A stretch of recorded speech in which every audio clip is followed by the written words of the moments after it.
يا سفالا هربو وسي أكرمكو يا سفالا هربو وكشانينا دودي ده أسي أكرمكو أرقمانو سينربو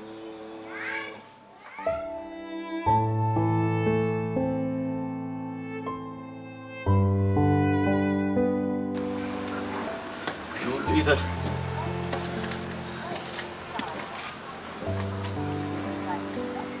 باسبو كم تان جول جول كم بلدنا بعد ولا لقى ربي لقى عمر بعدني مالي باي نسيرك قدي أنا كان مالو أريسم بيكتو هم نكبو أنا نجراتا تري كانوا قاميكا كانت سيرة جسمي أما كا أني سما هم نكبي يولني سيجرتو لو كنا حساباتي أما كذبك أبو تكفي فستان نسأله بنا قدي مالو كم أسير قدي كنا سلام كم برباني الربوطة إن قبل ثانن أمو مراونا با أمو منابا مني وكم فكات شراريتي وبت بوتني بت ndo gurgurre sigeni ne nudis sigeni na amma barbane ba kuma jiru walmut kune har raboda inta war raboda malu nudis kotta raba kai gurba cu bulat fidit malu kai ba mesha ke samurada di ma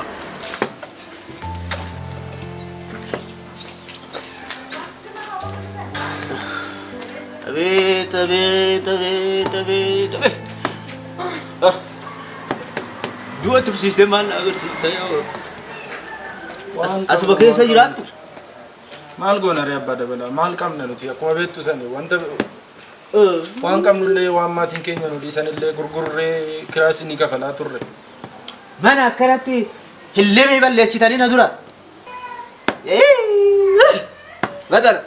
batar umnako batar am donam bay ene sini yos polisa fide to do sini bas dafat mesha kesa wan kam da furadati harom setan ad birri bala mogala madrisi birri bala mani sinjirachi se isauna kafalu diddani manni qale har kuma saditti nan kresani mana kana qalama gode qalama dibe harom se haraki sana ba haraki baka gada bada bala malu odona tara go tutti simbe kera hamma kana skeda sininte sun malo amutu koske Oma baka amma obsuma kiya fitali mani lena dura gurba mal gona polisa ko falli malti wan kam nunna gurgunne finne kennine amma mon dande kam gona gadi bani ala ajira kala undanu bukan nuge abamu mati ke abni wan naman gonen qabdu abni guyara nama gadi nugote imbe kam guya to ko arganne to enyu wan yu ke tawdan de nyata mi akam gona mana kana gadi sun kenya dirkam ese jirana dibani ka ala jiratu akarabbi nugodeta silazu akuma abdi de mani wanan danda unda sati yo to chubaya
Baalu tanaan duraanuu ijoollee ofiifuu agabuu bultu itti galchee tananii gaazaba of dhabsiise malee kun gaazaba xinnaan lafatti badee jira amma waan guddaa tan kireeffadha kana manni bara kana qaaleemi kuma sadinaa baasam tannaan kaffale jaa waggaa lama guutuu 200 keessa teessee tan odunaan kaffali baatisan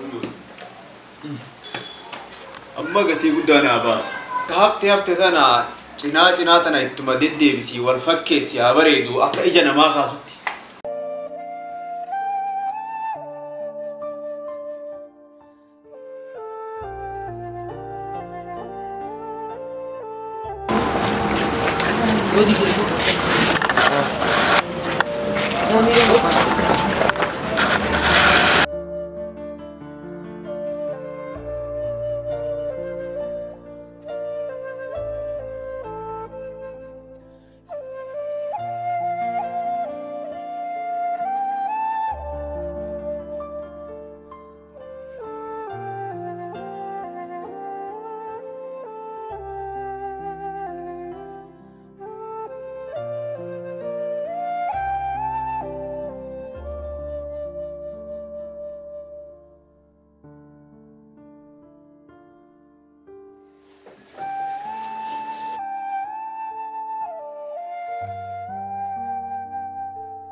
Dalagaan akkam ture?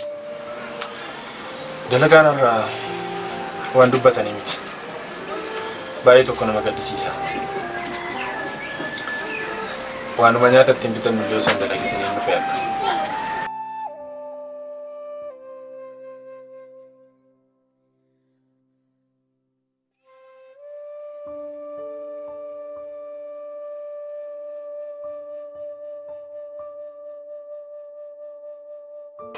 Mana kana keessa silaa kanaan mana illee jen yeroo roobu akkatti mana kana keessa rafnu akkatti dararamnu yeroo meeqa wantati barreessite sababa roobatiif jecha akkasii alaa bade mee maal ta'a qorras dandeenye addus dandeenye roobas dandeenye asuma keessa yoo jiraanne mee maaluma turraa irrata yeroo hunda sababa rakkina keenyaatiif jecha namas rakkisuun baay'ee natti ulfaatee jira obboleessa koo. Balaan guyyaa takka maatii keenya nurraa fudhattee nus dararaa jiru. Eeyyani dhugaadha. Silaatii osoo maatiin keenya jiraatanii dararaa kana hundaan arginu ture. Abbaa manaa kan jedhamu kana keessaa illee nu baasuudhaaf nu dararru.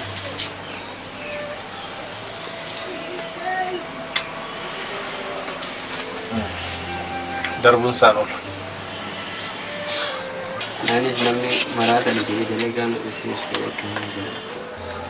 Wajji dalagnee mana kanaa olii keessa jiraachuu danda'a. Kitaabni ati barreessaa jirtu kun guyyaa tokko nurra darbee namoota birootiifis oolmaa guddaa akka oolu. Ilaa iddoon ati itti barreessaa jirtu, iddoon ati taa'aa jirtu yookiin wanta ati irratti barreessaa jirtu tariitii gadi bu'aas ta'uu danda'a. Garuu immoo hagam beekuttii fi hagam dubbisutti wanta ati barreessaa jirtu kun boru dhaloota hedduu jijjiira jedhee kan abdii qabu. Obboleessa koo atis waan barreessaa jirtuu fi waan qabattee jirtu kanatti abdiin kutate. Anis deemitan ogummaan qabuun waan xinnoo ishiis yoon argadhe hojjadhee too dhufa. Jabaadhu. Rabbi si wajjin haa ta'u.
maal taate obboleessa koo? Obarroo. Waan bareessan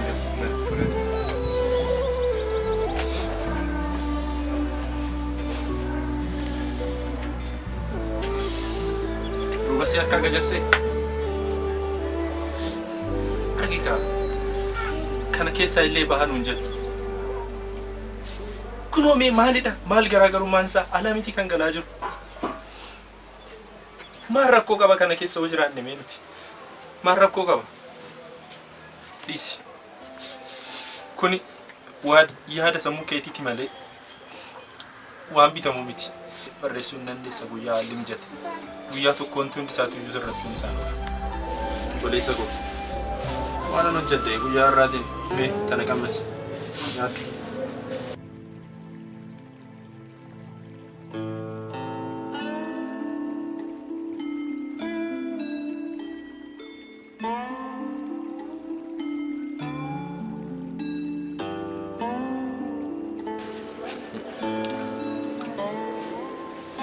Nyaadhu.